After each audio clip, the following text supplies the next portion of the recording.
Yes, perfect. Okay. If anyone in the back that's outside, could you start corralling people to come on in? Because I don't want them to miss my talk because it's going to be spectacular. So let me start off by saying that I wanted to give a quick review of what we heard yesterday. We had, without question, some of the blockchain industry's biggest thought leaders sharing with us visions of the future for blockchain, the current obstacles. We talked about use cases that were coming into production across several industry verticals, and I hope you left with a feeling of incredible enthusiasm for what is coming next. Now today, we had a few talks yesterday where we started to sample real products that were coming in and the builders behind those. Hudson was one of those with IoT and showing Project Oaken. Ted Tanner gave a great talk with PocketDoc about how we're going to change medical industry, healthcare. But today, we're going to focus even more on the builders and the actual products being produced by these blockchain studios. And I'm really excited to see some of the innovations. And I think that you'll be really enlightened by what they have to say. I know that a lot of you are coming from my industry, oil and gas. I saw a lot of hands go up when that question was asked, who's here from oil and gas? And so I'm going to structure some of my comments around how the blockchain will affect oil and gas. I'm going to try to give some very granular examples. I'm going to try to touch on a variety of different things within oil and gas so that your particular area of expertise will somehow come close to one of these so that I can spur on your ideas. I won't cover all the possibilities. That would take months. I'm just going to give you some initial seed ideas. So, following up on what we heard yesterday, the World Wide Web was a revolution in communication. And I would say that's pretty much all it did, was change the way communication happens globally. And we've seen a massive disruption of business models due to this revolution in communication. The blockchain is bringing a whole series of new things that the internet can now do, other than just communicate. We have things like assets, trust, ownership, money, identity, contracts. But there's something I forgot to say. These are all now programmable. Just let that sink in for a minute. Programmable money, programmable identity, programmable contracts. That is something that we still don't fully understand the ramifications of. We haven't started building the Facebooks and the Googles that the World Wide Web brought for blockchain. We haven't seen those yet. Maybe someone in this audience has that idea that will create the next multi-billion dollar conglomerate that rules the world. So what does this mean? It means the internet has evolved. And it's evolved to allow for a whole series of new things that we've never had as a society in this world. So we can have trusted money without nation states. That was the first thing that Satoshi did. Of all the things that he could do, he invented this new thing called the blockchain, and he says, well, what am I going to do first? Oh, I'm going to create the central bank of the internet as my first trick. What does trick 2 and trick 3 look like? That's what we're talking about today. So you can also create legal contracts that are self-executing. You can have transparent operations of public services. Wouldn't that be nice to know how our government spends its money, about who voted for what when, who supported this part of the bill, who wrote this part of the bill that eventually got accepted? Those are types of things that we can demand as a society now. We can have provably fair voting. We're seeing voting on a blockchain being implemented all around the world. We can have global registries. Think of things like carbon credits. Think of things like stock exchanges and bonds. But also think about things like genealogy, which I think is a fascinating use case that would be incredibly useful on a blockchain. Immutable histories of family heritage. We can also do self-sovereign identity. We're going to hear about that today. Super excited about Michael Senna's talk on Uport. We can do privacy of personal data. We heard all about the hacks from various institutions that we trust. We can do immutable histories. And that means that we can do trustable audits. So the internet has evolved. Now, we also heard that there's a whole lot of innovation going on in both public and permissioned blockchains. And we heard both, the strengths and weaknesses of both sides. What I'll tell you is that right now, we're in the we've just kind of, I believe, this is my opinion, I believe we've just passed the height of fragmentation. And now we're going to start to see consolidation into meaningful standards.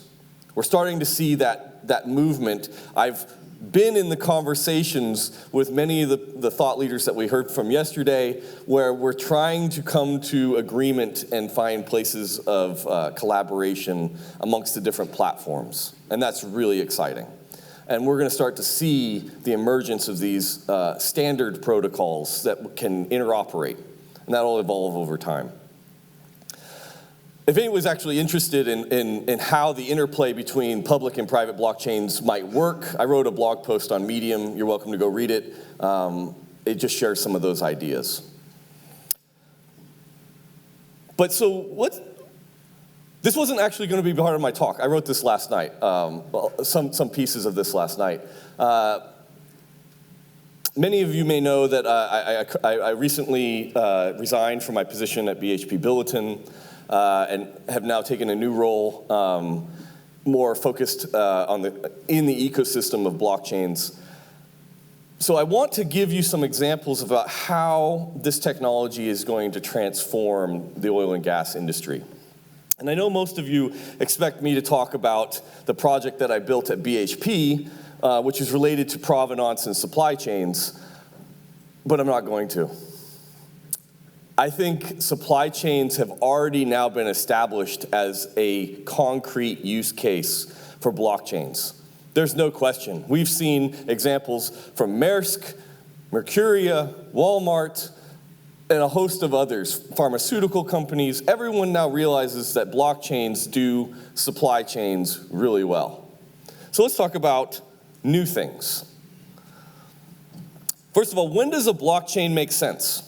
Well, it makes sense when you want to collaborate between parties that don't trust each other. When you want increased transparency with the government or your partners or your vendors. When you need synchronicity across disparate geographic locations or siloed data stores. When you need full auditability at all points of the progression of some process. When you need synergy between distinct data sets that don't easily talk to each other. When you need automation of business process. We've already heard about the Internet of Things. That definitely needs a blockchain as its substrate. And when you want to transfer value, which is, I think, something that we all just take for granted now that Bitcoin's been around. And we say blockchains transfer value. But they can transfer all kinds of value. So we're seeing the initial building blocks come about. Things like identity, things like registries, voting, reputation, markets, oracles, distributed file storage, browser, and mobile app integration. These are all these building blocks are coming together, and they're facilitating the ability to create much more interesting things. So let's talk about some of those. I'm sure everyone here has heard of the disaster that happened in the Gulf of Mexico with the Deepwater Horizon. If you haven't, you should go see the movie. It's a blockbuster. The Deepwater Horizon was a wake-up call that we need better ways of tracking decision-making, especially around highly dangerous processes and things that we do within the oil and gas industry.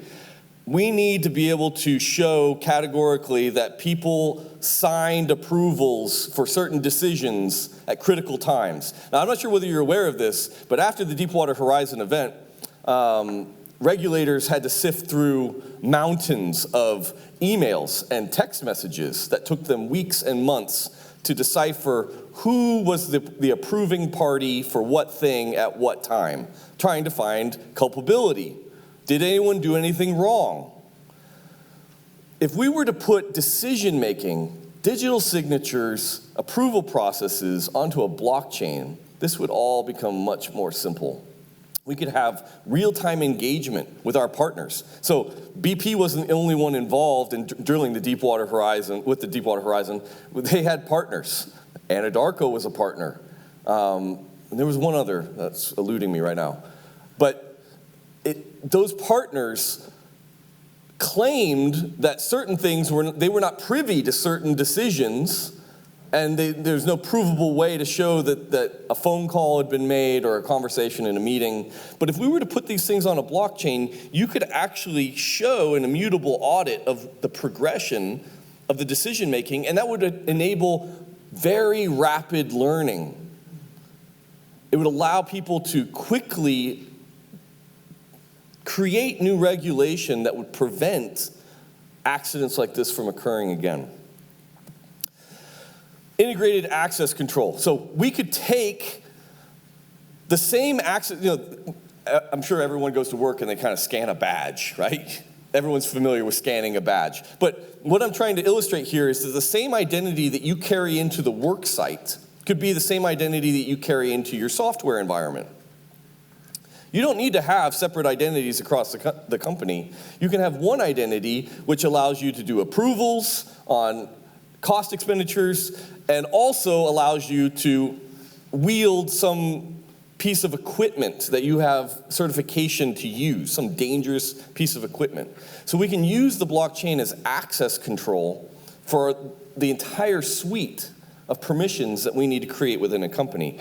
And I'm not sure whether you're aware of this, but what you pay as a company for your cattle guards when your employees enter the building is a completely separate bill from what you pay your IT systems for your account logins, right? If you were to amass all of those different bills that you pay, you'd find that you're spending an enormous amount of money and it could all be controlled using one system.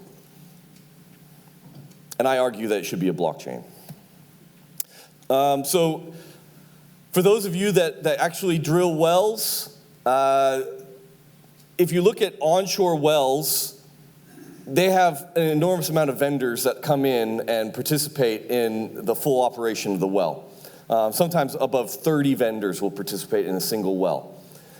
Those vendors bill the operator often using paper or scanned paper products, and the settlement, we'll use a financial kind of term, the settlement time can take weeks to months before the operator actually knows how much that well cost them.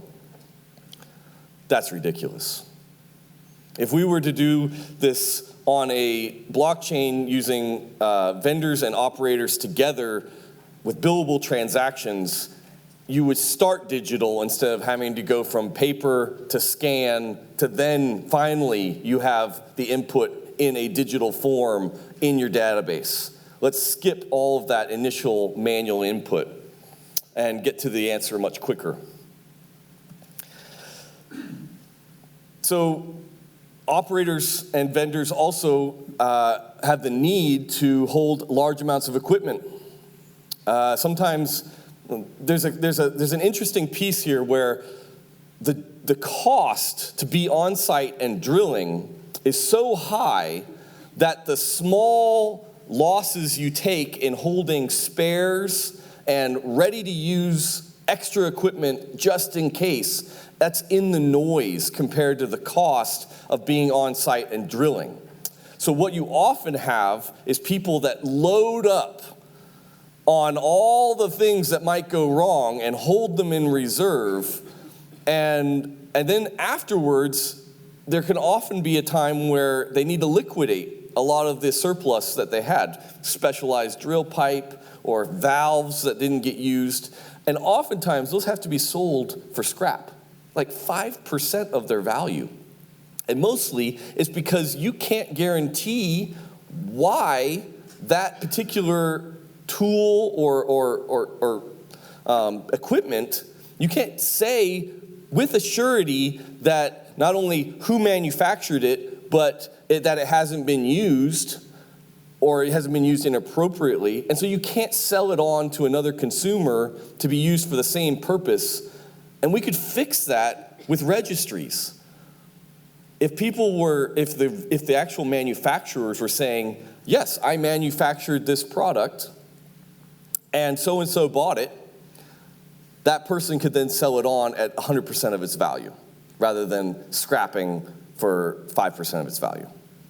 It's an interesting possibility to realize that we could have the same level of tracking that we want to have for food that we can for equipment. And this equipment, by the way, is extremely expensive, so it's definitely a use case that could be implemented quickly. And on top of that, this is a use case that could be done on the public chain, which is fascinating because there's no reason why you wouldn't want to declare what this equipment was for and who it came from. This is an interesting one because this comes back to my days as finding oil. When companies do exploration, they get a whole bunch of subsurface geophysicists, geologists, engineers, and they all come up with an idea of where we should drill for oil. Now, one of the problems that you have in any organization is when leaders have a preconception of what the answer should be, that heavily influences their employees in the answer that they give. If your boss expects that there should be oil, you're going to tell them that there's going to be oil, right? And oftentimes our risk is skewed based on very few individuals who have their ideas about what it should be. If we were using a voting mechanism and a smart contract that would aggregate the collective assessments of risk in a pseudonymous fashion, we could remove a lot of that bias, where a geologist could put forward an opinion that maybe isn't that popular amongst his or her peers, but they still believe the way they do. They could actually put that forward and the company would record that as an opinion to reflect back on. I can't tell you how important this is because these decisions that get made are made for billions of dollars. And you don't want a single leader biasing that decision. You have whole teams to come up with risk assessments. And if they're biased, that means that you may be spending a lot of money that you shouldn't. This is, I know we have some regulators in the room. This is for you guys. After the Deepwater Horizon event, a lot of regulation began on blowout preventers. We have to maintain, as oil companies, a record of all recertification. So every time you use a blowout preventer on a well, you have to go back and you have to recertify that blowout preventer. They have to disassemble it at a vendor, reassemble it back together, and recertify it. And it comes at a high cost. But the record keeping is even more laborious because at the end of the year, the company has to give a full report to Bessie on every step that blowout preventer took throughout its entire cycle that year. If this was being in real time communicated to the regulators through a node on a blockchain, And then at the end of the year, this could be automated, the report could be automated and put together. We would save an enormous amount of man hours and headache with delays that if you don't get your recertification submitted in time, your well can't start, right? And that means millions of dollars a day that the rig sits idle. One of the use cases that I think is actually one of the most exciting is if we can do lease bids. We've talked about, lots of people love to talk about mineral rights. We'll get there. But what if we could just do blind bids for the lease sales? We had a whole bunch of protesters come in New Orleans to protest one of the Gulf of Mexico lease sales back in 2015.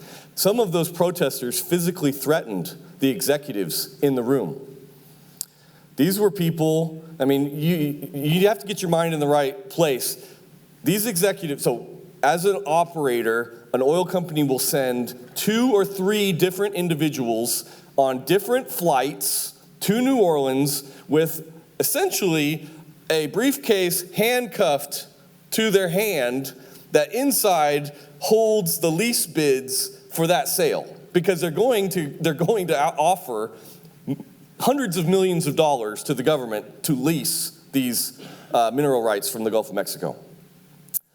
How inefficient is that? 3 executives with taking different paths to New Orleans to make sure that somebody makes it there on time. It's kind of ridiculous. But we could do blind bidding through a blockchain in a much more efficient way, guaranteeing that the bid arrives on time, it's secure, and no one could have seen it beforehand.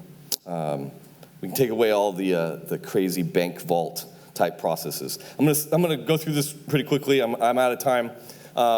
Smart wells, we can do wells that can actually do their own governance, analyze their own decline curves, order their own stimulation from the vendors, pay for it, record that it was done on immutable histories.